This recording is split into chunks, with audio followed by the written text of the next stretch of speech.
차가운 도시의 불빛이 윤서연의 창백한 얼굴 위로 부서졌다. 그녀가 손에 쥐고 있는 것은 구겨진 병원비 청구서와 낡은 가족 사진이었다.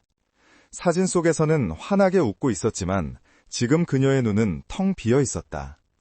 아버지가 남긴 사채빚은 눈덩이처럼 불어났고 하나뿐인 남동생 윤우는 원인 모를 병으로 중환자실에 누워 있었다. 매일매일이 살얼음판을 걷는 기분이었고 절망은 끈질기게 그녀의 발목을 붙잡았다. 벼랑 끝에 몰린 그녀에게 남은 선택지는 많지 않았다. 그녀는 자신의 모든 것을 걸어야 하는 마지막 카드를 만지작거렸다. 바로 그때 발신자 표시 제한으로 걸려온 한 통의 전화가 그녀의 운명을 송두리째 바꿔놓았다. 수화기 너머에서는 감정 없는 목소리가 흘러나왔다. 그는 자신을 해운대 그룹의 비서실장이라고 소개했다. 대한민국 정재계를 주무르는 거대 기업 해운대 그룹. 서연 같은 평범한 사람이 감히 엮일 리 없는 이름이었다. 비서실장은 딱딱한 어조로 믿을 수 없는 제안을 내밀었다. 그룹의 유일한 후계자인 강태준과 결혼해달라는 것이었다. 조건은 간단했다. 그녀의 모든 빚을 청산하고 남동생의 치료비 전액을 지원하겠다는 것. 서연은 순간 자신의 귀를 의심했다. 이것은 분명 잔인한 장난이거나 혹은 더 끔찍한 함정일 터였다. 하지만 비서실장의 목소리는 한치의 흔들림도 없었다. 그는 강태준 상무가 현재 식물인간 상태라고 덧붙였다. 3개월 전 의문의 교통사고로 의식을 잃었고 깨어날 가능성은 희박하다고 했다. 그들은 단지 법적인 보호자, 대외적으로 완벽한 그림을 완성할 아내라는 역할이 필요할 뿐이었다. 그녀의 배경, 빚, 그리고 절박함. 그들은 이미 서연에 대한 모든 조사를 마친 뒤였다. 선택의 여지는 없었다. 이것은 제안이 아니라 거절할 수 없는 통보였다. 서연은 떨리는 손으로 전화기를 붙잡았다.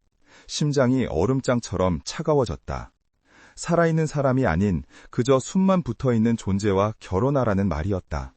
그것은 영혼을 파는 계약이나 다름없었다. 그녀는 윤리와 현실 사이에서 격렬하게 갈등했다. 하지만 중환자실 유리창 너머로 보이던 동생 윤우의 창백한 얼굴이 떠올랐다. 이대로라면 윤우는 내일 당장 병원에서 쫓겨날지도 모른다. 아버지가 남긴 빚쟁이들은 매일같이 집문을 두드렸다. 그녀의 자존심, 그녀의 미래, 그 모든 것이 동생의 생명보다 중요할까? 서연은 눈을 감았다. 하겠습니다. 그녀의 목소리는 갈라져 나왔지만 단호했다. 그 후 모든 것은 일사천리로 진행되었다. 서연은 자신이 거대한 톱니바퀴의 일부가 된 듯한 무력감을 느꼈다. 며칠 뒤 그녀는 단 한 명의 하객도 없는 결혼식을 위해 해운대 그룹 소류의 최고급 VVIP 병실로 이끌렸다. 화려한 웨딩드레스 대신 그녀는 단정한 검은색 원피스를 입고 있었다. 복도는 소름 끼칠 정도로 조용했고 공기는 값비싼 소독약 냄새로 가득했다. 그녀를 안내하는 비서실장과 변호사의 구둣발 소리만이 차갑게 울려 퍼졌다. 그녀는 지금 자신의 삶에서 가장 기괴한 무대의 주인공이 되고 있었다. 병실 문이 열리고 서연은 처음으로 그녀의 남편이 될 남자를 마주했다. 강태준. 그는 새하얀 침대 시트 위에 미동도 없이 누워 있었다. 각종 생명 유지 장치들이 그를 둘러싸고 있었고 규칙적인 기계음만이 그가 살아있음을 증명했다. 사진으로만 보던 그의 얼굴은 놀랍도록 잘생겼지만 핏기 없이 창백했다. 날카로운 콧날과 굳게 닫힌 입술은 그가 깨어있을 때 얼마나 냉정하고 카리스마 넘치는 사람이었을지 짐작하게 했다. 하지만 지금 그는 그저 값비싼 기계에 의존해 연명하는 껍데기에 불과했다. 서연의 곁에는 강태준의 새어머니이자 그룹의 현실세인 서은희 회장이 서 있었다. 우아하지만 얼음처럼 차가운 미소를 띤 그녀는 서연을 위아래로 훑어보았다. 그 눈빛에는 경멸과 만족감이 동시에 서려 있었다. 윤서연 씨, 오늘부터 자네는 해운대 그룹의 며느리일세. 자네가 할 일은 간단해. 태준이 곁을 지키는 것, 그리고 절대 딴 생각을 품지 않는 것. 그 목소리는 부드러웠지만 칼날처럼 날카로웠다. 그녀는 서연이 돈 때문에 이 자리에 섰다는 것을 노골적으로 상기시켰다. 이 결혼은 철저한 비즈니스이며 서연은 그저 구매된 상품일 뿐이었다. 변호사가 준비해온 혼인신고서와 몇 가지 비밀 유지 서약서를 내밀었다. 서연은 기계적으로 펜을 집어들었다. 그녀가 윤서연이라는 이름을 적어내릴 때 펜 끝이 종이를 긁는 소리가 유난히 크게 들렸다. 그녀는 자신의 영혼 한 조각이 찢겨나가는 것을 느꼈다. 그녀는 이제 법적으로 강태준의 아내가 되었다. 의식 없는 남자의 아내. 그녀는 고개를 들어 다시 침대 위의 남자를 바라보았다. 그의 감긴 눈꺼풀은 미세한 떨림조차 없었다. 그는 이 모든 상황을 아는 것일까? 아니, 알 리가 없었다. 그는 그저 식물인간일 뿐이니까. 계약이 성사되자마자 거액의 돈이 그녀의 통장으로 입금되었다. 동시에 동생 윤우는 최고의 의료진이 있는 특실로 옮겨졌다. 빚쟁이들도 하룻밤 사이에 자취를 감추었다. 돈의 힘은 실로 막강했다. 서연은 동생이 안전해졌다는 사실에 안도했지만 동시에 거대한 황금 감옥에 갇힌 듯한 기분이었다. 그녀의 결혼 생활은 이 병실에서 숨만 쉬는 남편의 옆에서 시작되었다. 그녀는 매일 정해진 시간에 병실을 찾아 아내의 역할을 연기해야 했다. 서연은 간병인에게 인수인계를 받으며 강태준의 상태에 대해 들었다. 근육이 굳지 않도록 매일 마사지를 하고 정해진 시간에 유동식을 공급해야 했다. 그녀는 차가운 그의 팔을 잡고 조심스럽게 주무르기 시작했다. 그의 피부는 놀라울 정도로 탄력이 있었지만 그 아래의 근육은 축 늘어져 있었다. 그녀는 기계적으로 자신의 임무를 수행했다. 대화도 교감도 없는 이 기괴한 관계 속에서 그녀는 점차 무감각해져 갔다. 그녀는 그저 돈을 받고 고용된 최고급 간병인이자 법적인 방패막이일 뿐이었다. 그녀는 병실 한편에 마련된 작은 간이 침대에 앉아 창밖을 내다보았다. 서울의 야경이 화려하게 빛나고 있었지만 그 어떤 빛도 그녀의 마음을 밝히지 못했다. 그녀는 자신이 선택한 길을 후회하지 않으려 애썼다. 동생을 살리기 위해서였다. 그것만으로도 이 거래는 가치가 있었다. 그녀는 그렇게 스스로를 세뇌했다. 하지만 문득문득 침대 위에 누워있는 저 남자가 두려워졌다. 그가 만약 깨어난다면, 아니, 그럴 일은 없다고 의사들이 말하지 않았던가? 그는 영원히 이 상태일 것이다. 밤이 깊어지고 병실에는 기계음만이 고요하게 울렸다. 서연은 지친 몸을 뉘었다. 그녀는 이 낯선 공간에서 낯선 남자와 함께 첫날 밤 아닌 첫날 밤을 보내고 있었다. 그녀가 잠에 빠져들기 직전 무의식적으로 침대 쪽을 바라보았다. 어둠 속에서 강태준의 윤곽이 희미하게 보였다. 모든 것이 고요했다. 모든 것이 정상이었다. 서연은 불안한 상념들을 떨쳐내며 억지로 눈을 감았다. 그녀는 알지 못했다. 그 순간 어둠 속에서 그 식물인간 남편의 감긴 눈꺼풀 아래 날카로운 시선이 그녀를 향하고 있었다는 것을. 강태준은 의식이 있었다. 3개월 전 그 끔찍한 사고 이후 그는 단 한순간도 의식을 잃은 적이 없었다. 그는 자신의 몸이라는 감옥에 갇힌 채 모든 것을 듣고 느끼고 있었다. 자신을 죽이려 했던 배후, 그리고 그 배후에 동조하는 가족들. 그는 살아남기 위해, 그리고 복수하기 위해 식물인간 행세를 하고 있었다. 의사까지 매수하며 완벽한 연극을 펼치고 있었다. 그는 자신의 침대 곁에서 속삭이는 새어머니의 위선과 회사를 집어삼키려는 숙부의 음모를 모두 듣고 있었다. 그리고 오늘 윤서연이라는 여자가 그의 삶에 뛰어들었다. 그는 그녀가 돈 때문에 자신과 결혼했다는 것을 안다. 그는 그녀가 자신을 경멸하거나 혹은 동정할 것이라 생각했다. 그는 그녀가 자신을 물건 취급하며 이 연극의 또 다른 장기말이 될 것이라 예상했다. 하지만 서연은 달랐다. 그녀는 그를 동정하지도 경멸하지도 않았다. 그녀는 그저 묵묵히 자신의 일을 했다. 그녀의 손길은 전문적이었지만 기계적이지 않았다. 그 손길에는 절박함과 체념, 그리고 기묘한 슬픔이 배어 있었다. 태주는 자신을 마사지하는 그녀의 작은 손을 느꼈다. 그녀의 한숨 소리, 그녀가 창밖을 보며 짓는 쓸쓸한 표정. 그는 이 모든 것을 감각했다. 그녀는 그가 예상했던 부류의 여자가 아니었다. 그녀의 눈은 돈에 대한 탐욕이 아니라 무언가를 지키기 위한 처절함으로 가득 차 있었다. 그는 이 여자가 자신의 복수 계획의 변수가 될지 혹은 강력한 무기가 될지 가늠하기 시작했다. 냉혈한 재벌 CEO 강태준은 자신의 아내가 된 이 여자를 자신의 완벽한 연극 무대 위에서 조용히 관찰하기 시작했다. 서연은 며칠 동안 병실을 지키며 강태준의 아내 역할에 적응해갔다. 그녀는 그에게 책을 읽어주기도 했다. 물론 아무런 반응도 돌아오지 않았지만 침묵을 견디기 위한 그녀 나름의 방식이었다. 그녀는 경제 관련 서적을 골랐다. 그녀 역시 대학에서 경영학을 전공했지만 집안 사정으로 인해 꿈을 접어야 했다. 그녀는 무감각한 목소리로 복잡한 시장 분석과 기업 전략에 대해 읽어내려갔다. 그것은 마치 벽에 대고 이야기하는 것과 같았지만 이상하게도 마음이 편해졌다. 그녀가 잠시 책을 멈추고 물을 마시기 위해 돌아섰을 때였다. 순간 그녀는 침대 시트가 미세하게 바스락거리는 소리를 들은 것 같았다.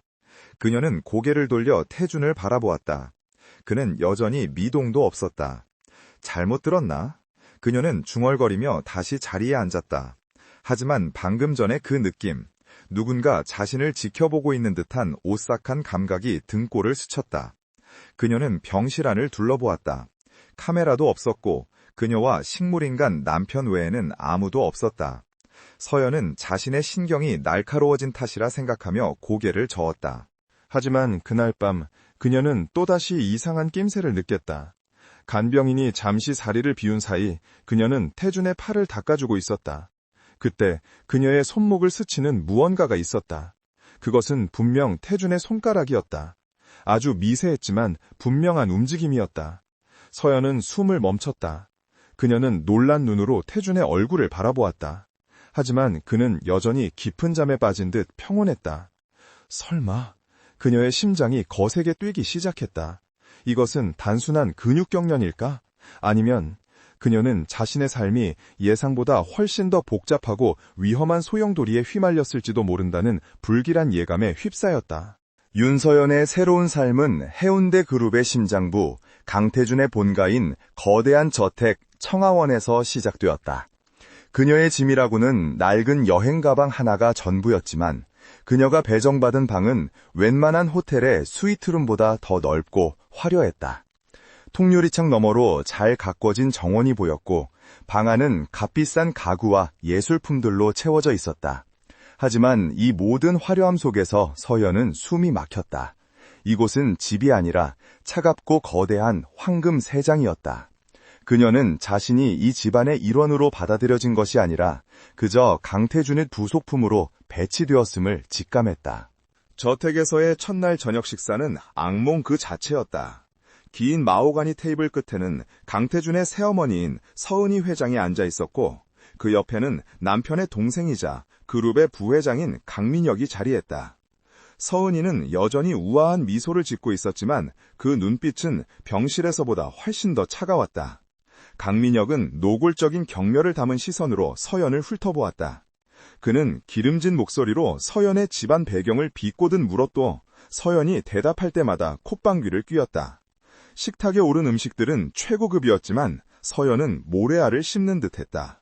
서연 씨, 서은이가 입을 열었다. 그녀의 목소리는 조용했지만 식당 전체를 울렸다. 이제 자네는 강태준의 아내일세. 그 말은 곧 자네의 모든 행동이 해운대 그룹의 이미지와 직결된다는 뜻이야. 불필요한 외출은 삼가고 특히 예전 집안 사람들과의 연락은 끊는 게 좋을 거야. 그것은 조언이 아닌 명령이었다. 그녀는 서연의 유일한 피부치인 남동생 윤우를 인질로 잡고 있음을 상기시켰다. 강민혁은 와인잔을 기울이며 거들었다. 형수님이라고 불러야 하나? 하긴 우리 태준이가 젖골이니 형수님이 할 일은 그저 태준이 옆에서 그림자처럼 조용히 지내는 것뿐입니다. 다른 헛된 욕심은 부리지 않는 게 신상에 좋을 겁니다. 서연은 숟가락을 쥔 손에 힘을 주었다. 분노가 치밀었지만 그녀는 고개를 숙였다. 명심하겠습니다. 그녀의 목소리는 떨리지 않았다. 그녀는 지금 이 자리에서 감정을 드러내는 것이 얼마나 어리석은 일인지 알았다. 그녀는 돈 때문에 이곳에 왔고 그들은 그 사실을 이용해 그녀를 올가매려 했다. 이 저택에서 그녀의 편은 아무도 없었다. 그녀는 오직 자기 자신과 병상에 누워있는 동생만을 믿어야 했다. 식사가 끝나자마자 서연은 자리에서 일어났다. 그녀는 태준이 있는 별채의 병실로 가봐야 한다는 핑계를 댔다. 그녀에게는 그 차가운 식탁보다 차라리 식물인간 남편이 있는 병실이 더 편안했다.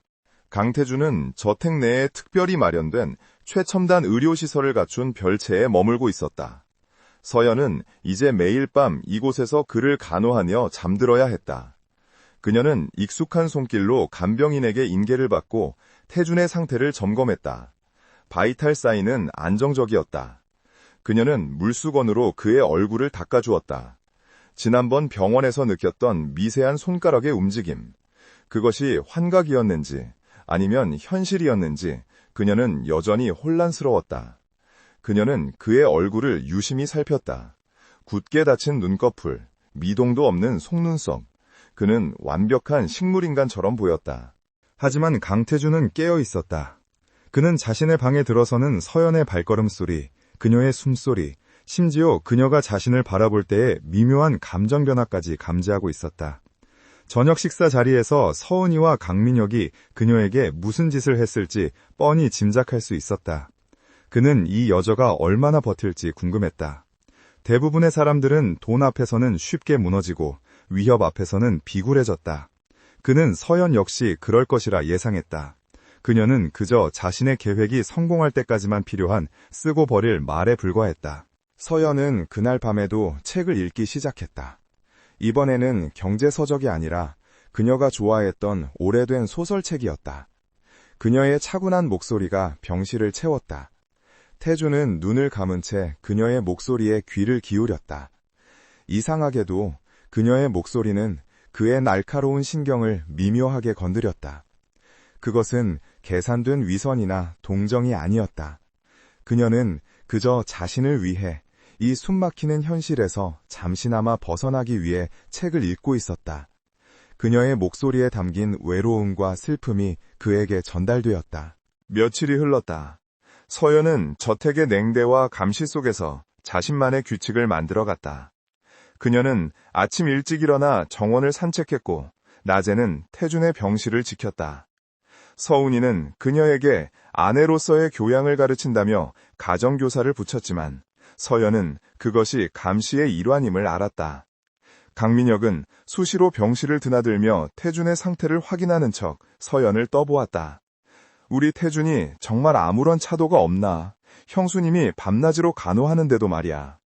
그의 눈은 웃고 있었지만 그 안에는 탐욕이 번뜩였다.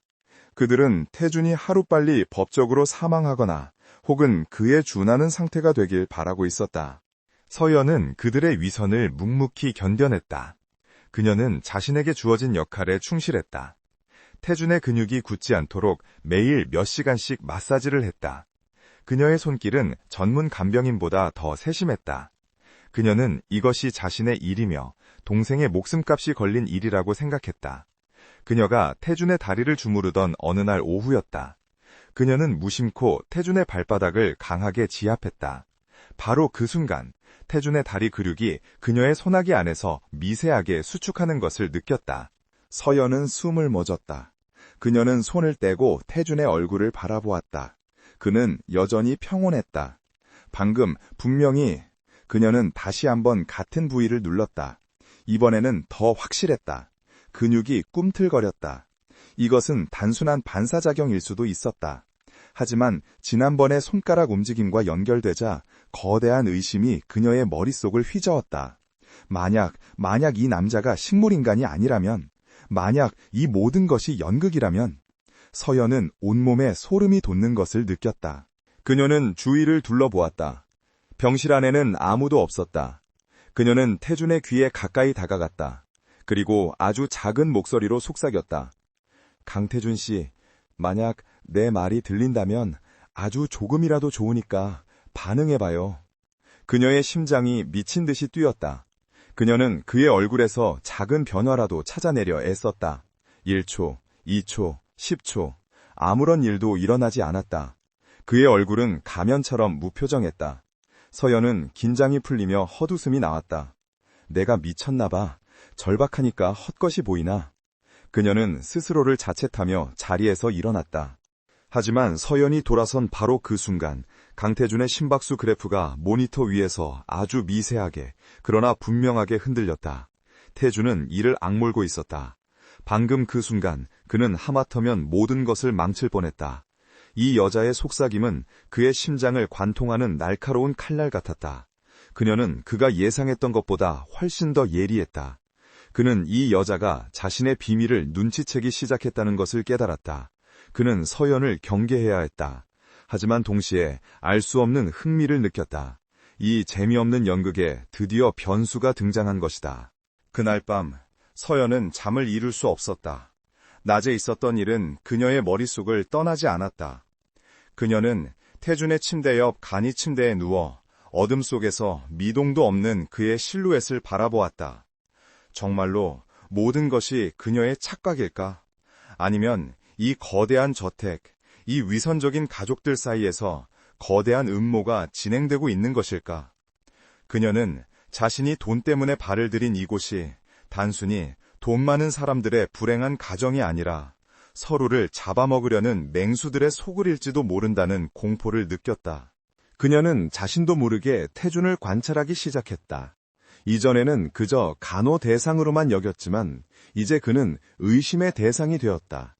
그녀는 간병인들이 그를 다루는 방식, 의사가 정기적으로 체크하는 항목들을 유심히 살폈다. 모든 것이 너무나 완벽하게 식물인간 환자를 위한 프로토콜을 따르고 있었다. 하지만 너무 완벽해서 오히려 부자연스러웠다. 특히 태준을 담당하는 주치의는 서은희 회장과 독대하는 시간이 유난히 길었다. 모든 것이 의심스러웠다. 서연은 태준을 마사지하는 시간을 늘렸다. 그녀는 다양한 강도로 그의 몸을 자극하며 반응을 살폈다. 그녀는 그가 의식이 있다는 확신을 가질 만한 증거를 찾고 싶었다. 하지만 강태준은 완벽했다. 그는 자신의 몸을 완벽하게 통제하고 있었다. 그는 서연이 자신을 떠볼 때마다 자신의 근육을 의지력으로 이완시켰다. 그는 이 여자가 얼마나 더 파고들지 지켜보고 있었다. 그녀가 자신의 비밀에 근접할수록 그녀는 더 위험해질 터였다. 그리고 그 위험은 자신에게 약이 될 수도 독이 될 수도 있었다. 서연은 이 위험한 게임에서 자신이 어떤 위치에 있는지 깨닫기 시작했다. 그녀는 더 이상 단순한 가짜 아내가 아니었다. 그녀는 자신도 모르는 거대한 비밀의 한가운데 서 있었다. 그리고 그녀가 의심하고 있는 그 식물인간 남편, 강태준은 그녀가 상상할 수 있는 그 어떤 존재보다 더 차갑고 냉철한 눈으로 바로 그녀를 지켜보고 있었다. 이 황금세장 안에서 두 사람의 보이지 않는 심리전이 막 시작되고 있었다. 청하원에서의 시간은 팽팽한 얼음 위를 걷는 것처럼 아슬아슬하게 흘러갔다. 윤서연은 강태준의 법적 보호자이자 아내라는 이름표를 달고 있었지만 실질적인 권한은 아무것도 없었다. 서은희 회장과 강민혁 부회장은 그녀를 투명인간 취급했다. 그들은 서연을 해운대 그룹의 중요한 의사결정에서 철저히 배제하려 애썼다. 그들에게 서연은 그저 강태준이 정상이 아님을 가리기 위한 방패막이이자 언젠가 처리해야 할 불필요한 존재일 뿐이었다. 강민혁은 노골적으로 그녀를 무시했다. 그는 그룹의 긴급 현안이라는 명목으로 서류 뭉치를 들고 왔지만 정작 서연에게는 태준의 상태만을 물을 뿐이었다. 형수님, 이런 복잡한 서류는 머리 아프실 겁니다. 태준이 간호에만 집중하시죠. 여기 형식적인 거니까 이쪽에 서명만 하시면 됩니다. 그는 그녀가 아무것도 모른다고 확신하며 재무보고서의 가장 마지막 장만을 내밀었다. 그 오만함 뒤에는 그녀를 얕보는 시선이 가득했다. 서은이는 강민혁보다 더 교묘했다. 그녀는 서연에게 안주인의 역할을 강요했다. 세아가 회사의 일은 전문 경영인들에게 맡겨두면 되는 걸세. 자네는 태준이의 아내로서의 품위를 지키는 데만 집중하게. 곧 자선 바자회를 열어야 하니 명단 정리나 도와주겠나? 그녀는 서연을 화려한 인형으로 만들려 했다. 그녀의 지성과 능력을 의도적으로 폄훼하며 그녀의 활동 반경을 저택 안으로 제한하려 했다. 그들은 서연이 빚 때문에 팔려온 순종적인 여자이기를 바랐다. 하지만 그들은 윤서연을 한참 잘못 보았다. 그녀는 대학에서 경영학, 특히 재무회계를 전공했다. 비록 집안 사정으로 꿈을 접어야 했지만 숫자에 대한 그녀의 감각은 여전히 날카로웠다. 강민혁이 건넨 서류들, 서은이가 무심코 결제하던 자선재단의 자금 흐름, 서연은 그들이 자신을 무시하는 틈을 타 합법적으로 접근할 수 있는 모든 자료를 꼼꼼히 살피기 시작했다.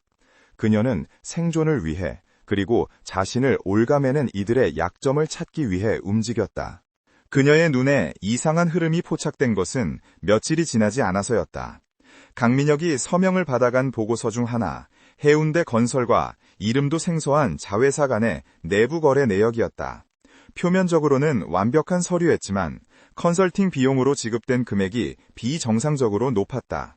서연은 밤을 새워 그 유령 회사처럼 보이는 곳의 흔적을 쫓았다. 그리고 그 회사의 주소가 강민혁의 처가 쪽 소유 빌딩이라는 것을 알아냈다. 이것은 명백한 횡령의 증거였다. 서연은 심장이 차갑게 식는 것을 느꼈다. 그들은 강태준이 의식불명인 틈을 타 거대한 그룹을 좀먹고 있었다. 그녀는 이 사실을 어떻게 해야 할지 몰랐다. 서은이에게 말해야 할까? 하지만 서은이 역시 한패일 가능성이 높았다. 어쩌면 이 모든 것을 알고 묵인하고 있을지도 모른다. 그녀는 완벽한 고립모원의 상태였다. 그녀가 기댈 것은 아무 데도 없었다.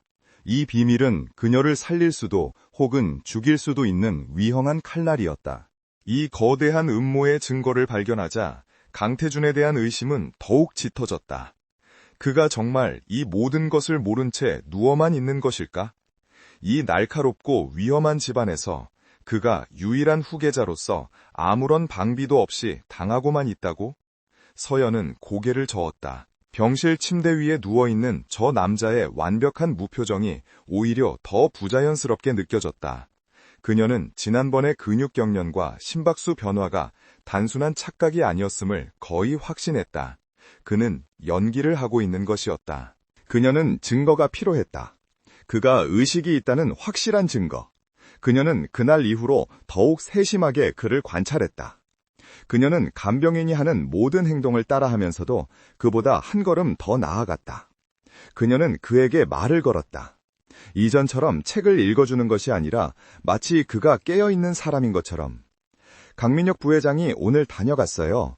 당신이 빨리 일어나길 바란다면서 정작 회사 돈은 자기 주머니로 빼돌리고 있더군요. 그녀는 일부러 그의 귀에 대고 속삭였다. 강태준은 완벽한 포커 페이스를 유지했다. 하지만 그의 내면은 격렬하게 요동치고 있었다. 이 여자가, 윤서연이, 그가 몇 달에 걸쳐 파악한 사실들을 단 며칠 만에 알아챘다.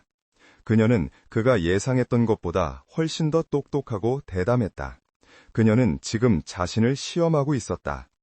태준은 그녀의 속삭임이 그의 귓가를 스칠 때마다 그의 심박수를 통제하기 위해 안간힘을 써야 했다. 그녀는 위험한 여자였다.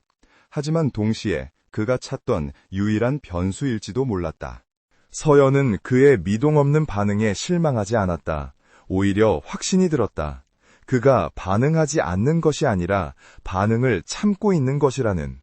그녀는 더 결정적인 자극이 필요하다고 생각했다. 그가 본능적으로 반응할 수밖에 없는 순간, 그의 이성이 감각을 통제하지 못하는 순간을 만들어야 했다. 그녀는 며칠 동안 치밀하게 기회를 엿보았다. 그리고 마침내 폭풍우가 치던 어느 날 밤 기회다 찾아왔다. 그날 밤 저택은 잦은 정전으로 어수선했다. 서은이와 강민혁은 긴급 이사회 문제로 외출 중이었고 간병인 역시 서연의 배려로 잠시 휴식을 취하러 간 상태였다. 병실에는 오직 서연과 태준, 그리고 창문을 두드리는 빗소리와 천둥소리뿐이었다. 완벽한 무대였다. 서연은 평소처럼 그를 간호하기 위해 뜨거운 물이 담긴 대야와 수건을 준비했다. 그녀의 심장이 발소리에 맞춰 세차게 울렸다. 그녀는 태준의 침대 곁으로 다가갔다. 그리고 마치 발이 꼬인 것처럼 비틀거리는 연기를 했다. 어머! 그녀의 짧은 비명과 함께 뜨거운 물이 담긴 대야가 태준의 팔 쪽으로 아슬아슬하게 쏟아졌다. 물은 그의 팔에 직접 닿지는 않았지만 그 뜨거운 김과 몇 방울의 물방울이 그의 맨살을 스쳤다. 그것은 화상을 입힐 정도는 아니었지만 본능적인 위협을 느끼기엔 충분했다. 바로 그 순간이었다. 번개가 창밖을 환하게 비춘 찰나 서연은 똑똑히 보았다. 강태준의 굳게 닫혔던 주먹이 순간적으로 펴졌다가 다시 쥐어지는 것을. 그의 미간이 아주 미세하게 인간이 인지할 수 있는 최소한의 범위로 찌푸려졌다. 그것은 1초도 되지 않는 찰나의 순간이었다. 하지만 서연에게는 영원처럼 길게 느껴졌다. 그녀는 숨을 참은 채 그의 얼굴을 응시했다. 그는 다시 완벽한 식물인간의 모습으로 돌아가 있었다. 서연은 아무 말도 하지 않았다. 그녀는 떨리는 손을 애써 감추며 쏟아진 물을 묵묵히 닦기 시작했다. 그녀의 심장은 귀에서 울릴 정도로 세차게 뛰었지만 그녀의 표정은 얼음장처럼 차가웠다. 그녀는 고개를 들어 태준의 얼굴을 바라보았다. 그는 여전히 눈을 감고 있었다. 하지만 서연은 알았다. 저 감긴 눈꺼풀 뒤에서 그 역시 자신을 보고 있다는 것을. 그 역시 자신이 방금 그의 비밀을 목격했다는 사실을 알고 있다는 것을. 강태준은 속으로 욕설을 삼켰다. 젠장, 당했다. 그는 이 여자가 자신을 시험하리라곤 예상했지만 이렇게까지 대담하고 위험한 방식을 사용하리라고는 생각지 못했다. 뜨거운 김이 피부에 닿는 순간 그는 사고 이후 처음으로 자신의 몸을 통제하는 데 실패했다. 그는 자신의 완벽한 연극에 치명적인 균열이 생겼음을 깨달았다. 그리고 그 균열을 만들어낸 것은 돈 때문에 팔려온 줄로만 알았던 이 연약해 보이는 여자였다. 서연은 젖은 수건을 정리하고 자리에서 일어났다. 그녀는 태준의 침대 옆에 섰다. 그리고는 그의 귓가에 다시 한번 속삭였다. 이전의 시험과는 다른 확신에 찬 목소리였다. 연극은 이제 끝났어요, 강태준 씨. 아니, 강태준 상무님. 당신의 적이 누군지는 모르겠지만 적어도 그들이 당신의 아내 자리에 나처럼 눈치 빠른 사람을 앉힌 건 그들의 가장 큰 실수가 될 것 같네요. 병실 안에는 다시 정적이 찾아왔다. 창밖의 빗소리만이 두 사람 사이의 팽팽한 긴장감을 고조시켰다. 강태준은 여전히 미동도 하지 않았다. 하지만 서연은 이제 알았다. 이 거대한 저택에서 벌어지는 위험한 게임의 말은 그녀만이 아니었다. 침대에 누워있는 이 남자 역시 가장 거대한 말이자 이 게임의 플레이어였다. 이제 막 진짜 고양이와 쥐의 게임이 시작된 것이다. 윤서연의 속삭임은 천둥소리보다 더 날카롭게 강태준의 고막을 파고들었다. 그녀는 그 자리에 못 박힌 듯 서서 여전히 눈을 감고 있는 남자의 얼굴을 응시했다. 병실의 공기는 얼음장처럼 차갑게 얼어붙었다.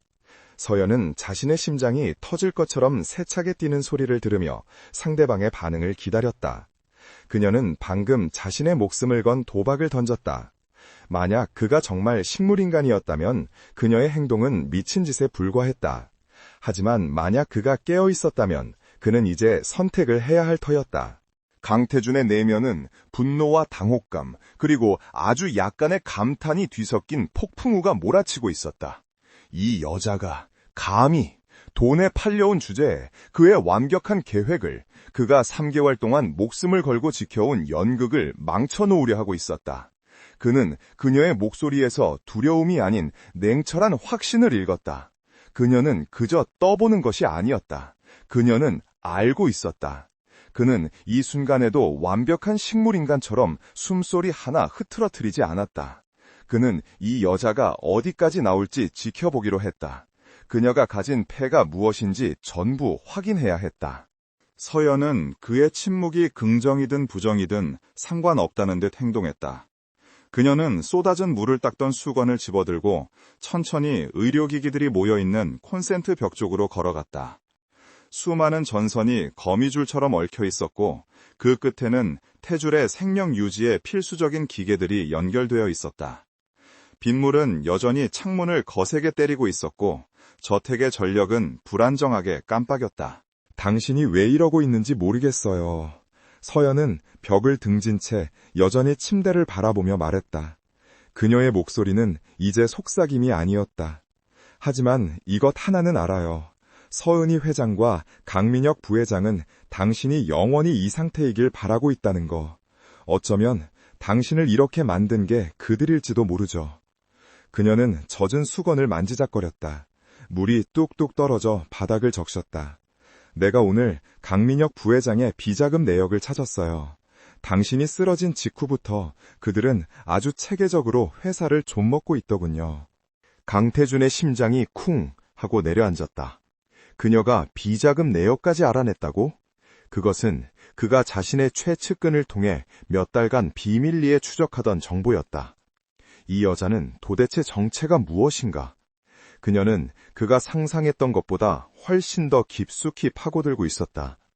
그녀는 이제 단순한 변수가 아니라 그의 계획 전체를 뒤흔들 수 있는 태풍의 눈이 되어가고 있었다. 그는 여전히 움직이지 않았다. 그녀가 다음 행동을 취할 때까지 기다렸다. 서연은 한숨을 내쉬었다. 당신이 계속 그렇게 침묵으로 일관한다면 나도 내 살 길을 찾아야죠. 그녀는 천천히 콘센트 쪽으로 몸을 돌렸다. 이 저택에서 내 편은 아무도 없어요. 서은이는 나를 감시하고 강민혁은 나를 경멸하죠. 당신은 나를 이용하고 있겠죠. 하지만 젖은 수건을 든 손을 천천히 들어 올렸다. 가끔 정전이 될 때마다 이 기계들이 불안정해지는 거 알아요? 특히 저기 메인 전원 공급 장치. 물기가 조금만 닿아도 큰일 나겠죠? 그것은 명백한 협박이었다. 그녀는 그가 스스로 움직이지 않으면 그를 강제로 사고에 휘말리게 하겠다고 말하고 있었다. 강태준은 더 이상 참을 수 없었다. 이 여자는 미쳤다. 그녀는 정말로 그 일을 저지를 수 있을 것 같았다. 그녀의 눈에는 절박함과 광기가 동시에 서려 있었다. 만약 저 전원장치에 쇼트가 일어나면 그의 생명 유지 장치가 몇 분간 멈출 수도 있었다. 그것은 그의 연극을 떠나 실제로 치명적인 결과를 초래할 수 있었다. 그는 선택해야 했다. 서연이 수건을 든 손을 콘센트 쪽으로 뻗는 바로 그 순간, 그만! 얼음장처럼 차갑고 오랫동안 사용하지 않아 거칠어진 목소리가 병실의 정적을 갈랐다. 서연은 그 자리에 얼어붙었다. 그녀는 천천히, 아주 천천히 고개를 돌렸다. 강태준이 침대 위에 상체를 일으켜 앉아 있었다. 3개월 동안 미동도 없던 그 남자가 핏기 없는 얼굴, 헝클어진 머리카락. 하지만 그의 두 눈은 시베리아의 밤하늘보다 더 차갑고 날카롭게 빛나고 있었다. 그는 서연을, 자신을 죽이려 했던 적을 바라보듯 노려보고 있었다. 그의 몸은 식물인간이라고는 믿을 수 없을 만큼 팽팽한 긴장감으로 가득 차 있었다. 그는 완벽하게 깨어 있었다. 서연은 손에 든 수건을 떨어뜨렸다. 쿵! 수건이 바닥에 떨어지는 소리가 병실 안에 유난히 크게 울렸다. 그녀는 숨을 쉬는 것조차 잊었다. 그녀는 그가 깨어있을 것이라 확신했지만 막상 그가 이렇게 일어나 앉아 자신을 노려보는 현실은 상상 이상으로 충격적이었다. 그는 사진 속에서 보던 냉철한 CEO의 모습 그대로였다. 아니, 그보다 더 위험하고 압도적인 존재감을 뿜어내고 있었다. 당신, 정말로... 그녀의 목소리가 떨려 나왔다. 네가 이겼어. 태준이 다시 입을 열었다. 그의 목소리는 여전히 갈라졌지만 그 안에 담긴 권위는 숨길 수 없었다. 이제 그 빌어먹을 수건 치우고 이리 와서 앉아. 네가 뭘 받는지, 뭘 원하는지 들어봐야 하니까. 그는 턱짓으로 침대 옆 의자를 가리켰다. 그의 눈빛은 그녀의 모든 것을 꿰뚫어 보는 듯했다. 그는 더 이상 환자가 아니었다. 그는 이 방에, 이 저택에, 그리고 해운대 그룹의 왕이었다. 서연은 마른 침을 삼켰다.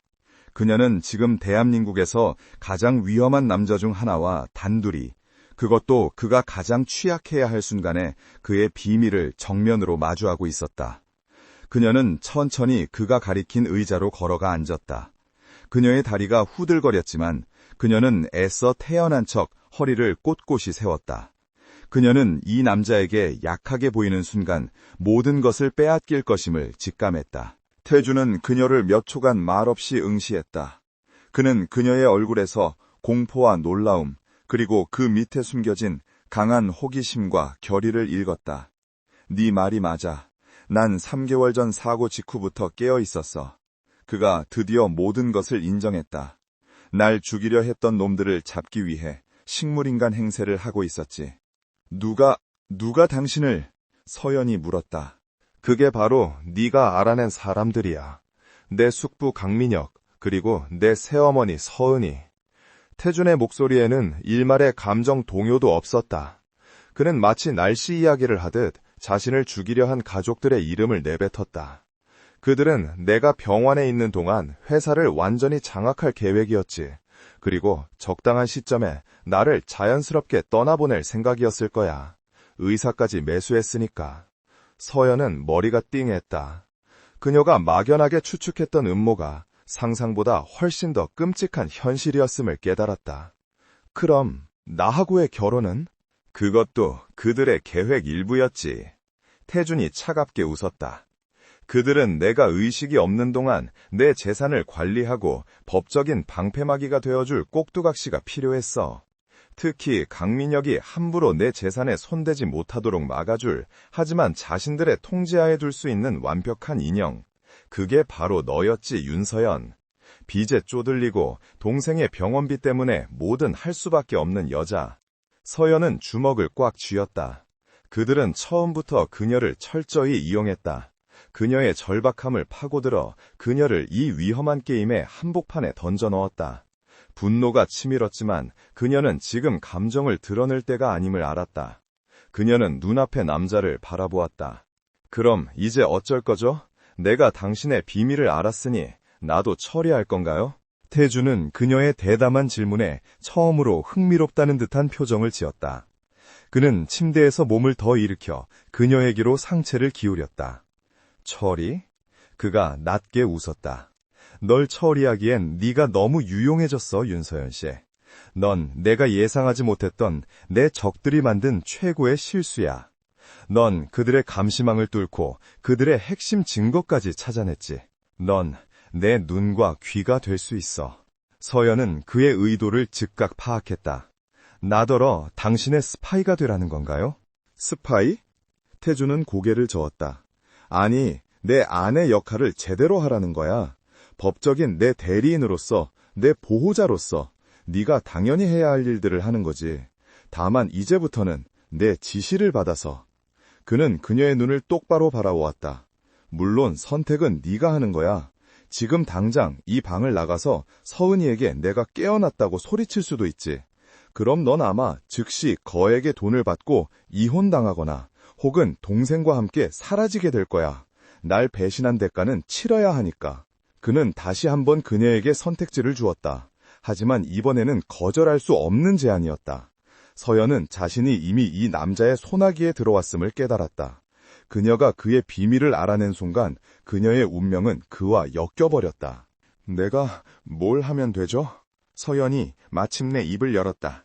그것은 항복 선언이자 새로운 시작을 알리는 질문이었다. 강태준의 입가에 차가운 미소가 어렸다. 좋은 선택이야, 아내. 그는 다시 침대에 등을 기댔다. 이제부터 진짜 연극을 시작해보지. 폭풍우가 휩쓸고 간 병실안, 어둠 속에서 두 사람의 시선이 허공을 갈랐다. 강태준의 부활은 윤서연에게 충격이자 동시에 유일한 생명줄이었다. 그녀는 이 위험한 남자와 손을 잡지 않으면 서은이와 강민혁의 손에 먼저 제거당할 것임을 깨달았다. 마찬가지로 강태준 역시 자신의 완벽한 연극을 꿰뚫어본 이 대담한 여자가 필요했다. 그녀는 그가 가질 수 없는 자유로운 발이자 적의 심장부에 심어놓은 트로이의 목마였다. 새로운 계약이 필요하겠군. 강태준이 먼저 침묵을 깼다. 그는 침대에서 완전히 몸을 일으켜 앉았다.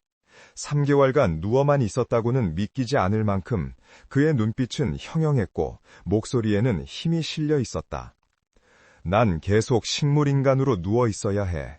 적어도 서은이와 강민혁의 숨통을 완전히 끊어놓을 증거를 잡을 때까지. 넌 내 눈과 귀 그리고 손이 되어줘야겠다. 그는 서연을 단순한 아내가 아닌 그의 대리인으로 지목했다. 서연은 마른 입술을 축였다. 내가 왜 당신을 믿어야 하죠? 당신 역시 날 이용하고 있을 뿐이잖아요. 일이 끝나면 나도 버려질지 모르는데. 그녀는 두려움에 떨고만 있던 여자가 아니었다. 조건이 있어요. 내 동생 윤우 절대적으로 안전해야 해요. 그들이 내 동생을 빌미로 날 협박하지 못하도록 당신이 가진 힘으로 완벽하게 보호해 주세요. 그리고 그녀는 태준의 차가운 눈을 똑바로 바라보았다. 나는 당신의 꼭두각시가 아니에요. 파트너로서 일하겠어요. 모든 정보를 공유해 주세요. 내가 알아야 움직일 수 있으니까. 강태준은 잠시 서연을 응시했다. 파트너. 돈 때문에 팔려온 여자가 감히 자신에게 파트너라는 단어를 내밀었다. 그는 어이없다는 듯 짧게 웃었지만 그 눈빛은 오히려 흥미롭다는 듯 빛났다. 좋아, 파트너. 네 동생은 오늘부로 내가 직접 관리하는 해외 병원으로 옮겨질 거다. 그 누구도 찾지 못하고 건드리지 못하게. 그리고 넌 내가 승인한 모든 정보에 접근할 수 있게 될 거야. 그는 손을 내밀었다. 거래 성립인가, 윤서연 씨. 서연은 그의 차갑지만 강한 손을 망설임 끝에 잡았다. 두 사람의 위태롭고 불평등한 동맹이 시작되는 순간이었다. 그들의 첫 번째 임무는 태준의 상태를 바꾸는 것이었다. 계속 완벽한 식물인간 상태로 있는 것은 서은이와 강민혁에게 처리의 명분을 줄 수 있었다. 난 이제부터 천천히 회복할 거다. 태준이 계획을 설명했다. 의식은 없지만 아주 미세한 자극에 반응하는 단계. 눈을 깜빡이거나 손가락을 미세하게 움직이는 정도. 넌 내 곁에서 지극정성으로 간호하다가 이 기적을 가장 먼저 발견한 아내가 되는 거야. 이 연극은 서연에게 헌신적인 아내라는 강력한 방패를 쥐어줄 것이었다. 며칠 뒤 강태준의 주치위, 태준이 비밀리에 심어둔 유일한 그의 사람은 서은이와 강민혁 앞에서 작은 기적을 발표했다. 강태준 상무가 외부 자극에 미약하게나마 반응하기 시작했다는 것이었다. 서은이는 표정 관리에 애썼지만 그녀의 눈은 차갑게 식어 있었다. 강민혁은 노골적으로 불쾌감을 드러냈다. 고작 손가락 좀 까딱한 거 가지고 기적이라고 합니까? 식물인간 상태는 여전한 거 아니에요. 그는 태준이 회복하는 것을 극도로 경계했다. 서연의 연기는 완벽했다. 그녀는 주추위의 발표에 눈물을 글썽이며 모두 여러분이 염려해 주신 덕분이에요. 전 태준 씨가 꼭 일어날 거라고 믿었어요. 라며 순진하고 기뻐하는 아내의 모습을 연기했다. 서은이는 그런 서연을 보며 속으로 비웃었다. 가엾은 것, 저런다고 네가 진짜 안주인이라도 될 줄 알고. 그들은 서연이 여전히 자신들의 통제하에 있는 돈밖에 모르는 어리석은 여제라고 확신했다. 그리고 그것이 태준과 서연이 원하는 그림이었다. 기적소동이 있고 며칠 뒤 진짜 시험대가 올랐다. 강민혁이 긴급 이사회를 소집했다. 그가 오랫동안 추진해온 대규모 리조트 개발 사업 안건을 통과시키기 위해서였다. 그것은 바로 서연이 횡령의 증거를 찾아냈던 그 유령 회사와 연결된 사업이었다. 강태준은 의식이 없었으므로 그의 법적 대리인이자 보호자인 윤서연이 이사회에 참석해야 했다. 강민혁의 의도는 분명했다. 아무것도 모르는 서연을 이사회에 병풍처럼 앉혀놓고 모든 안건을 일사천리로 통과시킬 생각이었다. 이사회가 열리기 전날 밤 병실은 전쟁터의 작전실처럼 변했다. 태준은 침대에 비스듬히 기댄 채 서연에게 방대한 자료들을 설명했다. 강민혁은 이 리조트 사업을 통해 최소 500억 원을 빼돌릴 생각이야. 네가 찾은 그 유령 컨설팅 회사가 자금 세탁 통로지. 이사회에선 넌 아무것도 할 필요 없어. 그저 이 질문 하나만 하면 돼. 태준은 서연에게 쪽지 하나를 건넸다. 그의 눈은 냉철한 CEO의 그것으로 돌아와 있었다. 그는 서연의 능력을 반신반의하면서도 그녀 외에는 대안이 없었다. 다음 날 해운대 그룹 본사 최고층 이사회 회의실. 서연이 검은색 정장 차림으로 들어서자 모든 이사들의 시선이 그녀에게 쏠렸다. 대부분은 경멸과 호기심이 뒤섞인 눈빛이었다. 강민혁은 회의의 주재자로서 의기양양하게 앉아 있었다. 형수님, 이런 어려운 자리에 오시느라 고생 많으셨습니다. 형식적인 절차이니 편하게 앉아만 계시면 됩니다. 그는 서연을 철저히 무시했다. 회의는 강민혁의 뜻대로 흘러갔다. 리조트 사업의 장밋빛 전망만이 발표되었고 이사들은 거수기처럼 고개를 끄덕였다.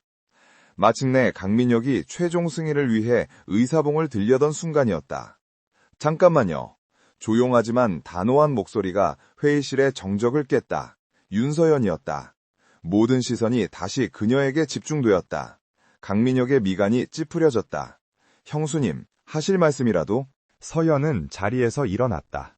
그녀는 태준이 가르쳐준 대로가 아니라 그녀 자신의 방식으로 말했다. 네, 질문이 있습니다, 강민혁 부회장님.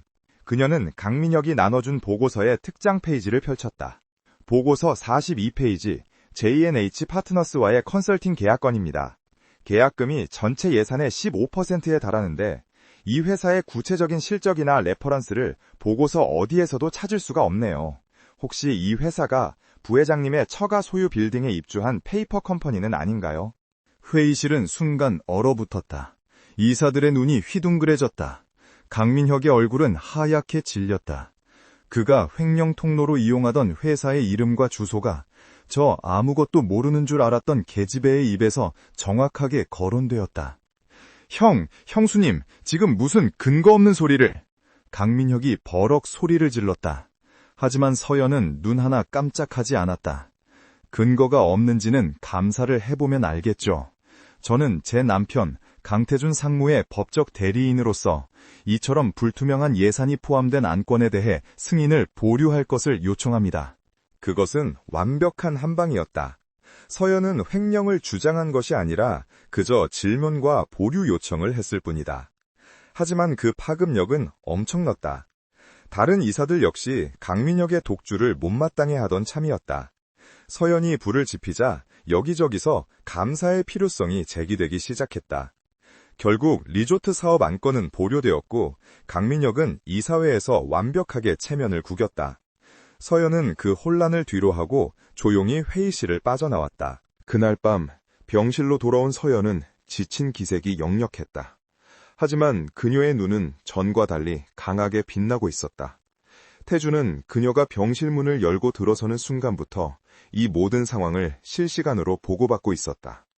그는 침대에 앉아 그녀를 기다리고 있었다. 어땠어? 그가 물었다. 당신이 하라는 대로 안 했어요. 서연이 대답했다. 당신이 준 질문 대신 내가 찾은 정보로 정면 돌파했어요. 강민혁은 아마 날 죽이고 싶을 거예요. 그녀는 태준을 똑바로 바라보았다. 태준은 그녀의 대답에 잠시 침묵했다. 그리고는 그 냉혈한 재벌 CEO의 입가에 아주 희미한 그러나 분명한 미소가 어렸다. 그는 그녀가 자신의 지시를 따르는 수동적인 말이 아니라 스스로 생각하고 움직이는 플레이어임을 증명해 보인 것에 감탄했다. 그는 그녀를 완전히 잘못 봤었다. 잘했어, 파트너. 그가 처음으로 진심을 담아 말했다. 그들의 불신으로 가득 찼던 동맹에 신뢰라는 이름의 작은 싹이 트기 시작한 순간이었다. 이사회에서의 완벽한 패배는 광민혁을 광견병 직전까지 몰고 갔다. 그의 사무실에서는 값비싼 도자기가 박살나는 소리가 연이어 울려 퍼졌다. 윤서연, 감히 그 계집애가... 그는 자신의 완벽한 계획이 빚더미에 앉은 줄만 알았던 여자의 하나의 손에 처참히 무너졌다는 사실을 받아들일 수 없었다. 그녀가 어떻게 J&H 파트너스의 존재를 심지어 그 주소까지 알아냈는지 도무지 이해할 수 없었다. 그는 이 모든 배후에 다른 누군가가 있다고 의심했지만 그 의심은 곧장 서연에 대한 사리로 변질되었다. 그에 반해 서은희 회장은 얼음처럼 차갑게 가라앉아 있었다. 그녀는 깨진 도자기 조각을 경멸하듯 바라보며 나지막이 말했다. 소리 지른다고 해결될 일이었으면 자네는 벌써 그룹 총수가 되었을 걸세, 강 부회장. 그녀의 목소리에는 강민혁의 무능함에 대한 질책이 담겨 있었다. 그 아이, 우리가 생각했던 것보다 훨씬 더 영악해. 아니, 어쩌면 우리 생각보다 훨씬 더 똑똑한 걸지도 모르지. 그녀는 윤서연을 변수가 아닌 적으로 규정했다. 강민혁은 씩씩거리며 그녀를 노려보았다. 그럼 어쩌실 겁니까, 형수님? 전현을 저대로 놔두실 겁니까? 전현이 태준이의 법적 대리인이라는 게 문제입니다. 우리가 함부로... 서은이가 그의 말을 잘랐다. 그래서 그 법적 대리인 자격을 박탈하면 되는 일 아니겠나? 그녀의 눈이 뱀처럼 차갑게 빛났다. 경영 능력으로 그녀를 공격하는 건 이미 틀렸어. 그녀는 자신이 유능하다는 걸 증명해 보였으니까. 그렇다면 우리가 가장 잘하는 방법으로 공격해야지. 서은이가 말한 가장 잘하는 방법이란 한 사람의 명예를 바닥까지 끌어내려 사회적으로 매장시키는 것이었다. 그들은 윤서연의 뒷조사를 다시 시작했다. 이번에는 그녀의 재무 상태가 아니라 그녀의 사생활을 샅샅이 뒤졌다. 그리고 마침내 완벽한 먹잇감을 찾아냈다. 서연에게는 어릴 적부터 절친하게 지내온 남자친구가 한 명 있었다. 그는 현재 작은 스타트업을 운영하며 역시나 자금난에 시달리고 있었다. 그들의 계획은 이중으로 진행되었다. 첫째, 서연과 그 남자친구의 만남을 불륜으로 조작하는 것이었다. 그들은 사람을 붙여 두 사람이 만나는 장면을 의도적으로 연출하고 악의적인 사진들을 찍어댔다. 둘째, 서연에게 횡령 혐의를 뒤집어 씌우는 것이었다. 그녀가 태준의 법적 대리인으로서 회사 자금에 접근할 수 있게 된 것을 역이용한 계략이었다.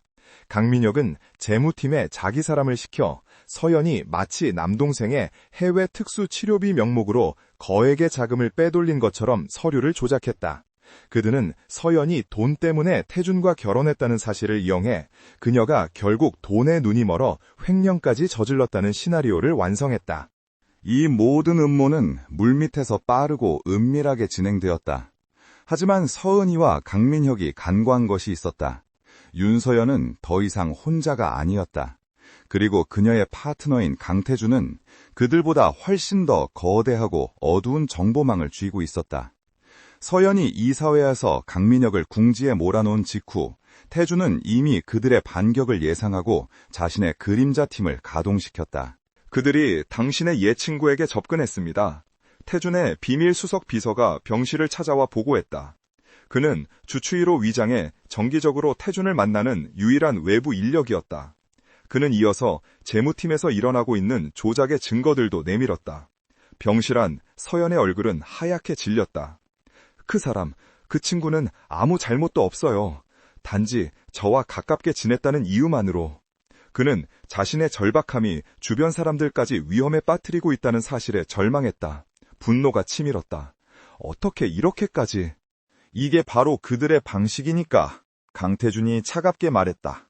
그는 침대에 앉아 보고서를 넘기고 있었다. 그의 표정은 냉정했지만 그 눈빛은 불타는 분노로 이글거렸다. 그들은 감히 그의 사람을 건드렸다. 그가 자신의 파트너로 인정한 여자를 가장 저열하고 비열한 방식으로 공격했다. 그들은 널 두려워하기 시작했어, 윤서연. 그래서 내 발목을 부러뜨리려 하는 거야. 넌 이제 그들에게 돈 밝히는 불쌍한 여자애가 아니라 자신들의 자리를 위협하는 강태준의 아내니까. 서연은 주먹을 꽉 쥐었다. 어떻게 해야 하죠? 이대로 당할 수만은 없어요. 당연히 안 되지. 태준이 고개를 들었다. 그의 눈이 그녀의 눈과 마주쳤다. 그들은 우리에게 완벽한 무대를 만들어주고 있어. 자신들의 무덤을 스스로 파고 있다고. 우린 그저 그들이 원하는 대로 연계해주다가 마지막 순간에 삽을 뺏어서 묻어버리면 돼. 그는 서연에게 반격을 위한 전략을 설명하기 시작했다. 그들의 계획은 방어가 아니었다. 그것은 철저한 유인과 선멸이었다. 며칠 뒤 서은이와 강민혁은 긴급 가족 및 임원 회의를 소집했다. 표면적으로는 강태준 상무의 건강 상태와 향후 그룹 거취 논의였지만 실제로는 윤서연을 공개적으로 처형하기 위한 자리였다. 회의는 저택의 가장 폐쇄적이고 방음이 잘 되는 서재에서 열렸다. 해운대 그룹의 핵심 임원 몇 명과 가족들이 모여 무거운 침묵 속에서 서연을 기다렸다. 서연이 서재문을 열고 들어섰을 때 모든 시선이 그녀에게 창처럼 날아와 박혔다. 그녀는 평소보다 더 창백하고 불안해 보이는 얼굴이었다. 강민혁은 속으로 승리를 확신하며 비웃음을 삼켰다. 서은이는 우아한 슬픔을 가장한 얼굴로 입을 열었다. 아가, 이런 자리를 만들게 되어 정말 유감일세. 하지만 그룹의 안위를 위해 어쩔 수 없는 일이었어. 강민혁이 기다렸다는 듯이 서류와 사진들을 테이블 위로 던졌다. 형수님, 아니 윤서연 씨, 당신이 감히 우리 뒤에서 무슨 짓을 하고 다녔는지 이제 변명이라도 해보시지. 테이블 위에는 서연이 낯선 남자와 다정하게 호텔 로비에 들어서는 사진, 두 사람이 은밀하게 만나 식사하는 사진들이 흩뿌려졌다. 이 남자가 누군지 아십니까, 여러분? 이 여자의 옛 애인입니다.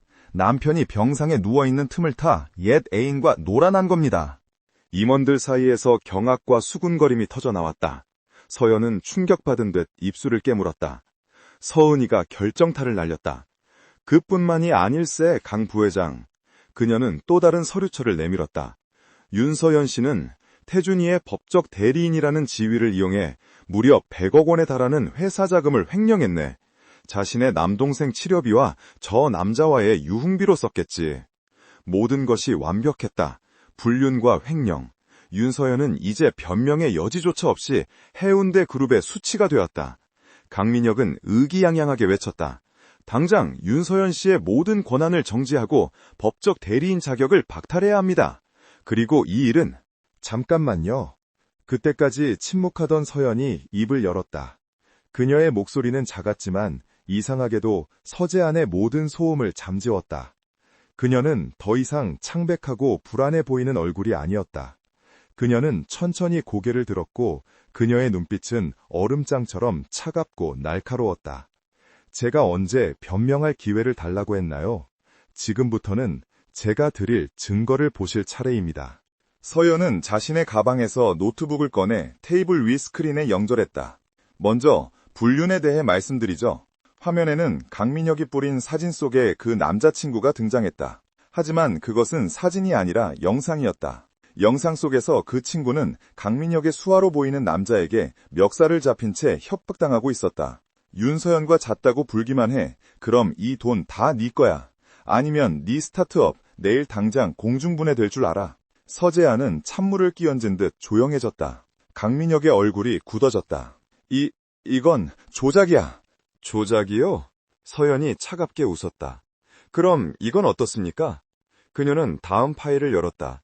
그것은 강민혁의 수하가 그 친구의 계좌로 돈을 입금한 내역과 그 돈이 강민혁의 비자금 계좌에서 흘러나왔다는 것을 증명하는 완벽한 자금 흐름도였다. 이것이 강민혁 부의장님이 말씀하시는 근거 없는 소리의 실체입니다. 제 친구를 협박해 저에게 불륜 프레임을 씌우려 한 거죠. 임원들의 시선이 경멸과 의심으로 바뀌어 강민혁에게 향했다. 강민혁은 식은땀을 흘리며 서은이를 바라보았지만 서은이의 표정도 굳어있기는 마찬가지였다. 그리고 횡령건도 말씀드려야겠네요. 서연은 여유롭게 다음 파일로 넘어갔다. 네, 맞아요. 저는 100억 원을 옮겼습니다. 서은이와 강민혁의 눈이 순간 번뜩였다. 스스로 인정하다니. 하지만 그 돈은 제 동생이나 유흥비로 쓰인 게 아닙니다. 그녀는 노트북 화면에 복잡한 계좌 내역을 띄웠다. 바로 강민혁 부회장님과 서은이 회장님이 빼돌리려던 비자금의 일부를 제가 안전한 곳으로 확보해둔 것입니다. 이것은 그 누구도 예상하지 못한 여왕의 한 수였다. 서연은 그들이 자신에게 횡령 혐의를 씌우려 한다는 것을 알고 태준의 도움을 받아 그들의 비자금 흐름을 역추적했다. 그리고 그들이 자금을 세탁하려던 바로 그 순간 그 돈의 일부를 가로채 태준의 비밀 계좌로 옮겨버린 것이었다. 이게 무슨... 서은이가 처음으로 당황한 목소리를 냈다. 서연은 자리에서 일어났다. 그녀는 더 이상 변명하는 피고인이 아니었다. 그녀는 이 재판을 주관하는 검사였다. 여기 서은이 회장님께서 지난 3년간 미술품 경매를 통해 돈 세탁을 하신 내역입니다. 그리고 이건 강민혁 부회장님께서 지난 이사회에서 보류되었던 그 리조트 사업을 통해 이미 JNH 파트너스로 빼돌리신 300억 원의 흐름도고요. 화면에는 그들의 상상을 초월하는 구체적이고 치명적인 증거들이 쏟아져 나왔다. 그것은 서연이 지난번 이사회 이후 태준의 그림자팀과 밤을 새워가며 완성해낸 결과물이었다. 그들의 함정을 역이용해 그들의 심장에 비수를 꽂은 것이다. 서재아는 완벽한 침묵에 휩싸였다.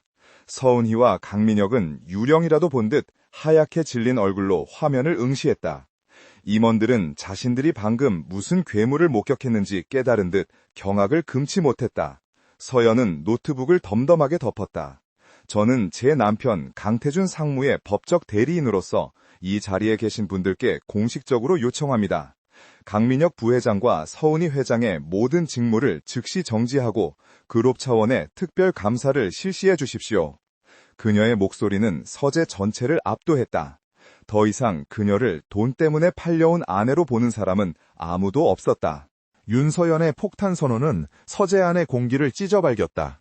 핵심 임원들은 충격과 혼돈에 휩싸였다. 그들은 자신들이 수십 년간 모셔온 안주인과 그룹의 2인자인 부회장이 저 절만 가짜 며느리에게 일방적으로 무너지는 광경을 목격하고 있었다. 강민혁은 얼굴이 불그락 푸르락해지며 고함을 질렀다. 거짓말! 저건 다 조작된 거야! 저 여자가 감히 우릴 모함하고 있어! 당장 저 여자를 끌어내! 그는 이성을 잃고 서연에게 달려들듯이 날뛰었다. 하지만 그 누구도 강민혁의 편을 들지 않았다.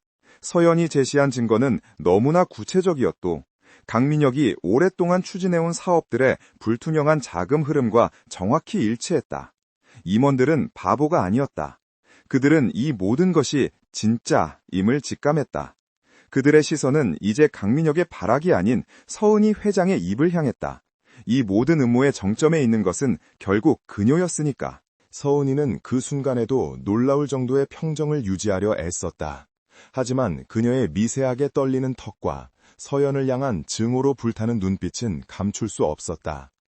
그녀는 이 사회와 법정 싸움으로 이길 수 없음을 깨달았다. 서연은 자신들의 예상을 뛰어넘는 괴물이었고 이미 모든 증거를 손에 쥐고 있었다. 합법적인 방법으로는 끝났다. 그렇다면 남은 방법은 하나뿐이었다. 모든 것의 근원을 제거하는 것. 카이오스 나이. 서은희가 갑자기 슬픔이 가득한 목소리로 탄식했다. 그녀의 태도 변화에 모두가 어리둥절했다. 그녀는 눈물을 글썽이며 임원들을 둘러보았다. 저 아이가, 태준이가 저렇게 된 후로 정신적으로 많이 힘들었던 모양입니다. 저런 말도 안 되는 자료들을 만들어서 우리 가족을 이간질하려 하다니, 오 맙소사. 그녀는 완벽한 비련의 어머니를 연기했다. 이 모든 것이 태준이 때문이야. 내 아들, 그 아이가 저렇게 고통스럽게 누워있기 때문에 모두가 불행해지고 있어. 서연은 그녀의 갑작스러운 연극에 등골이 오싹해지는 것을 느꼈다. 저 여자는 지금 무슨 꿍꿍이인가? 무슨 말씀을 하시는 거죠, 회장님? 서은이는 서연을 애처롭게 바라보며 고개를 저었다. 아가, 이제 그만하렴. 이 모든 게 무슨 소용이 있니? 태준이는 이제 돌아올 수 없어. 그녀는 손수건으로 눈가를 찍어내며 일어섰다. 어쩌면 우리가 그 아이를 이제 편히 보내줘야 할 때인지도 모르겠네. 그녀의 목소리는 슬픔으로 가득 찼지만 그 눈은 강민혁에게 비밀스러운 신호를 보내고 있었다. 강민혁은 그 신호를 즉각 알아차렸다. 태준이를 처리한다. 맞습니다. 강민혁이 그녀의 연극에 장단을 맞췄다. 이 모든 혼란은 태준이가 저렇게 누워있기 때문입니다. 그리고 저 여자는 미쳤습니다. 당장 저 여자를 격리해야 합니다. 그는 임원들 중 자신의 측근들에게 눈짓했다. 어서 저 여자를 잡아 보안팀을 불러. 서재 안은 순식간에 아수라장이 되었다. 강민혁의 사람들이 서연을 붙잡으려 달려들었다. 서연은 그들의 의도를 깨닫고 비명을 질렀다. 안 돼. 저들이 태준 씨를 해치려 해. 막아야 해요. 그녀는 필사적으로 저항했지만 수적으로 열세였다. 서은희와 강민혁은 그 혼란을 틈타 유유히 서재를 빠져나갔다. 그들의 목적지는 단 하나, 강태준이 누워있는 별채의 병실이었다. 서연은 자신을 붙잡는 손들을 뿌리치며 절규했다. 속지 마세요. 저들이 태준 씨를 죽이러 갔어요. 당장 막아야 해요. 그녀의 절박한 외침에 중립을 지키던 몇몇 임원들의 눈빛이 흔들렸다. 그들은 방금 서은희와 강민혁의 비리를 목격했다. 그런 그들이 아들을 편히 보내주겠다는 말을 고지곳대로 믿을 수는 없었다. 젠장, 무슨 일인지는 모르겠지만 일단 회장님을 막아야겠소. 몇몇 임원들이 서연의 편에 서서 강민혁의 사람들을 막아섰다. 서연은 그 틈을 타 서재를 미친 듯이 뛰쳐나왔다. 서연은 저택의 복도를 숨이 차도록 달렸다. 별채로 향하는 길은 멀게만 느껴졌다. 제발 늦지 않아야 해. 태준 씨. 그녀는 태준이 깨어있다는 것을 알았지만 그가 지금 이 순간에도 연기를 하고 있을지 아니면 서은이의 손에 무방비로 당할지 알 수 없었다. 그녀의 심장이 공포로 터질 것 같았다. 그 시각 서은이와 강민혁은 태준의 병실 문 앞에 도착했다. 태준의 비밀 주치의가 그들을 막았었다. 회장님, 지금은 안정을 취하셔야 할 시간. 강민혁이 그를 거칠게 밀어붙였다. 비켜, 이 새끼야. 네 놈도 한패였지. 감히 우릴 속여? 그들은 문을 박차고 병실 안으로 들이닥쳤다. 이제 모든 걸 끝내주지, 태준아. 서은이가 독사처럼 속삭이며 생명 유지 장치가 모여있는 곳으로 걸어갔다. 그들은 망설임 없이 기계의 전원 스위치로 손을 뻗었다. 강민혁은 심지어 산소호흡기를 거칠게 잡아당기려 했다. 그들이 모든 것을 끝내려던 바로 그 순간이었다. 침대가 비어 있었다. 뭐야? 강민혁이 당황한 목소리로 중얼거렸다. 그들이 3개월 내내 봐왔던 미동도 없던 식물인간 강태준이 있어야 할 침대가 텅 비어 있었다. 시트는 단정하게 개켜져 있었고 그들을 맞이한 것은 싸늘한 침묵뿐이었다. 서운이의 얼굴이 공포로 일그러졌다. 어디 갔어? 어디 간 거야? 날 찾고 있었나, 새어머니? 병실 가장 어두운 구석, 창가에 드리워진 그림자 속에서 얼음처럼 차가운 목소리가 울려 퍼졌다. 서은이와 강민혁은 마치 유령이라도 본 것처럼 그 자리에 얼어붙었다. 그들의 눈앞에 완벽하게 재단된 검은색 슈트를 입은 강태준이 서 있었다. 그는 병약하기는커녕 지옥의 시면에서 돌아온 복수의 화신처럼 압도적인 존재감을 뿜어내고 있었다. 그의 핏기 없는 얼굴은 여전했지만 그 두 눈은 분노와 경멸로 불타고 있었다. 태준이? 네가 어떻게? 서은이는 자신의 눈을 의심하며 뒷걸음질 쳤다. 그녀의 완벽했던 가면이 산산조각 났다. 강민혁은 다리가 풀린 듯 주저앉을 뻔했다. 말도 안 돼. 넌 식물인간이었잖아. 식물인간? 태준이 그들을 향해 천천히 한 걸음씩 다가왔다. 그의 구둣벌 소리가 병실 바닥을 울렸다. 내가 그렇게 누워있어야 당신들 계획이 편했겠지, 강민혁 숙부. 그는 강민혁 앞에 멈춰섰다. 내 차 브레이크 오일을 빼내고 트럭으로 날 밀어버렸을 때 내가 죽을 거라고 확신했나? 강민혁의 얼굴은 이제 하얗다 못해 파랗게 질렸다. 네가 그걸 어떻게? 모든 걸 듣고 있었으니까. 태준의 목소리는 낮았지만 방 전체를 얼어붙게 만들었다. 내 병실에 와서 회사를 어떻게 나눠 가질지 속삭이는 당신들의 역겨운 목소리. 날 처리할 날짜를 정하는 그 더러운 계획들. 난 단 하나도 놓치지 않았어. 그는 시선을 돌려 공포에 질린 서은이를 바라보았다. 그리고 당신 서은이 회장, 내 아버지를 어떻게 속여 이 자리에 앉았는지, 그리고 이제 그 아들까지 죽이려 드는 당신의 그 끝없는 탐욕에 경의를 표하지. 바로 그때 병실 문이 거칠게 열리고 서연이 숨을 헐떡이며 뛰어들어왔다. 그리고 그녀의 뒤를 따라 들어온 임원들. 그들은 모두 자신들의 눈앞에 펼쳐진 광경을 믿을 수 없다는 듯 멈춰섰다. 죽은 줄로만 알았던 혹은 식물인간이라고만 생각했던 그룹의 후계자가 두 발로 멀쩡히 서서 자신의 살인 미수범들을 심판하고 있었다. 태준 씨! 서연은 그가 무사한 것을 보고 안도의 눈물을 흘렸다. 태준은 서연을 바라보았다. 그의 차가운 눈빛이 그녀를 향할 때만 아주 미세하게 부드러워졌다. 늦었잖아, 파트너. 그는 그녀를 자신의 옆으로 오게 했다. 그리고 임원들을 향해 선언했다. 여기 계신 분들은 모두 살인 미수와 횡령, 배임의 현장을 목격하셨습니다. 서연은 태준의 옆에 서서 이제는 완전히 무너져버린 서은이와 강민혁을 바라보았다. 그녀는 주머니에서 작은 USB 하나를 꺼내 들었다. 그리고 여기 강민혁 부회장님이 그 트럭 운전사에게 돈을 건네는 장면이 담긴 블랙박스 원본입니다. 당신들이 영원히 삭제했다고 믿었던 거죠. 그것은 태준의 그림자팀이 복구해낸 결정적인 증거였다. 서은이는 더 이상 버틸 수 없다는 듯 혹은 미쳐버린 듯이 귀괴한 웃음소리를 냈다. 그녀는 갑자기 서연에게 달려들었다. 너 때문에 너 때문에 모든 걸 망쳤어. 이 더러운 계집애. 하지만 그녀의 손이 서연에게 닿기도 전에 강태준이 서연을 자신의 등 뒤로 끌어당기고 서은이의 팔목을 강철 같은 힘으로 움켜쥐었다. 어딜 감히! 그의 목소리는 살에마저 느껴질 정도로 차가웠다. 당신은 끝났어, 서은이. 그 순간 서연의 신고를 받고 출동한 경찰들이 병실 안으로 닥쳤다. 임원들의 증언과 서연이 제시한 증거, 그리고 살아 돌아온 강태준의 증언까지 모든 것은 완벽했다. 서은이와 강민혁은 살인 미수 및 그룹 횡령 혐의로 현장에서 즉시 체포되었다. 강민혁은 아무 말도 못한 채 무기력하게 끌려갔고 서은이는 끌려가는 마지막 순간까지 서연을 향해 악독한 저주를 퍼부었다. 내년도 똑같이 될 거야. 절대 행복하진 못할 거라고. 병실 안에는 요란했던 사이렌 소리가 멀어지고 다시 정적이 찾아왔다. 임원들은 충격적인 진실에 입을 다물지 못한 채 서둘러 병실을 빠져나갔다. 이제 이 넓은 병실에는 오직 강태준과 윤서연 두 사람만이 남았다. 기나긴 전쟁이 끝난 것이다. 두 사람은 아무 말 없이 그저 서로의 눈을 바라보았다.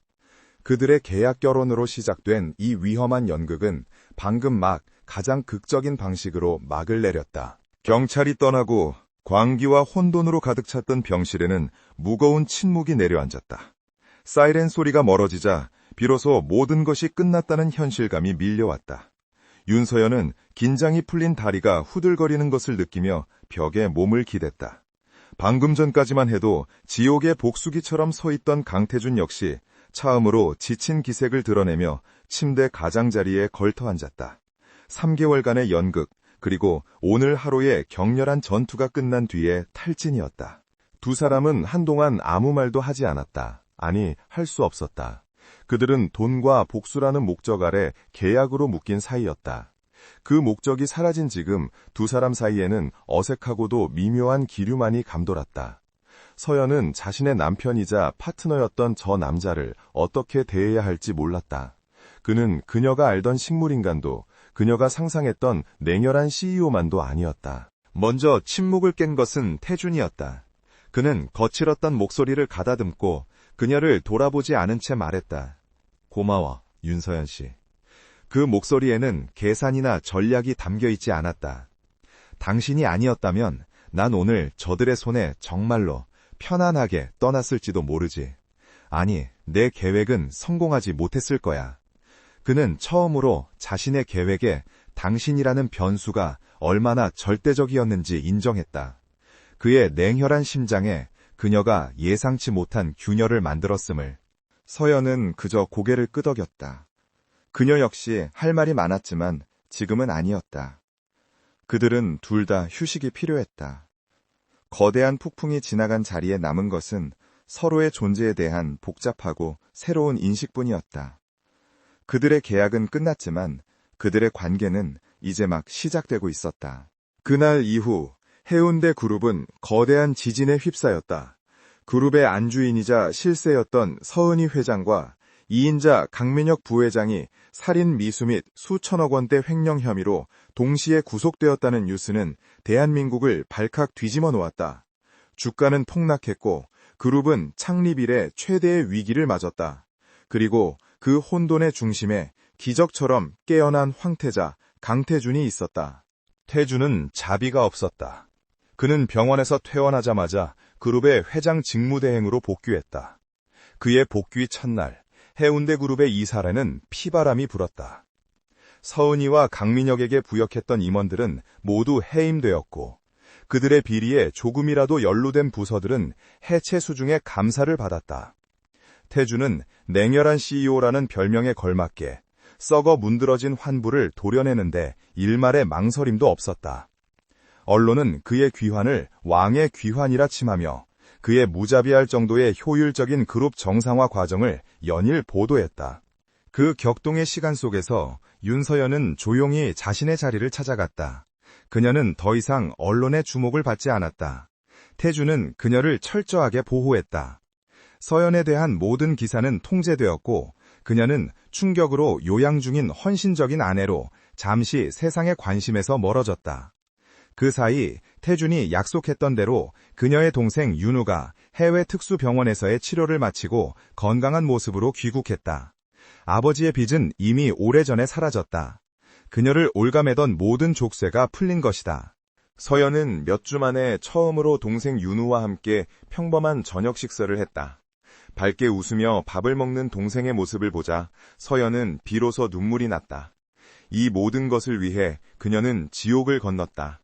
그리고 마침내 그녀는 이겼다. 그녀는 이제 자유였다. 그녀는 더 이상 돈을 위해 결혼한 여자가 아니었다. 그녀는 자신의 삶을 되찾았다. 그날 밤 서연은 청화원으로 돌아왔다. 한때는 황금세장이었던 그곳이 이제는 텅 빈 무대처럼 느껴졌다. 그녀는 자신이 처음 이곳에 올 때 들고 왔던 그 낡은 여행 가방을 꺼냈다. 그녀는 짐을 쌌다. 그녀의 물건은 여전히 단출했다. 그녀가 이곳에 남겨두고 갈 것은 아무것도 없었다. 그녀의 일은, 그녀의 계약은 완벽하게 끝났다. 그녀는 가방을 들고 1층 서재로 내려갔다. 강태준은 그녀가 예상했던 대로 산더미 같은 서류에 파묻혀 있었다. 그는 그룹을 정상화시키기 위해 잠도 자지 않고 일하는 듯했다. 서연은 조용히 그의 책상 앞으로 다가갔다. 그리고 그녀가 미리 준비해온 서류 2장을 그의 앞에 내려놓았다. 하나는 이혼 합의서였고 다른 하나는 그들의 첫 만남이었던 결혼계약서 원본이었다. 제 계약은 끝난 것 같네요. 서연이 담담하게 말했다.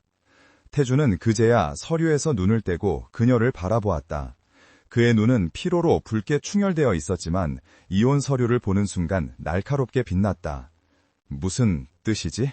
윤우는 건강해졌고 빚도 사라졌어요. 당신은 해운대 그룹을 되찾았고요. 서연은 애써 미소를 지었다. 당신이 약속한 것 이상을 해주셨어요. 감사해요, 진심으로. 내 동생을 살려주셨으니까. 하지만 이제 저도 제 삶을 살아야죠. 그녀는 문 쪽으로 한 걸음 물러섰다. 당신은 더 이상 식물인간 신랑이 아니고 저는 돈 때문에 아내 행세를 할 필요가 없어요. 이게 우리에게 가장 합리적인 결말이겠죠. 강태준은 그녀와 그녀가 든 가방 그리고 책상 위에 이혼 서류를 번갈아 보았다. 그는 순간적으로 말문이 막혔다. 그는 그녀가 떠날 것이라고는 상상조차 하지 못했다.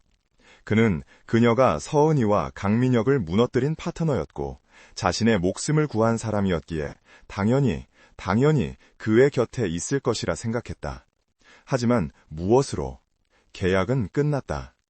그의 냉철한 두뇌가 처음으로 감정적인 오류에 부딪혔다. 합리적인 결말?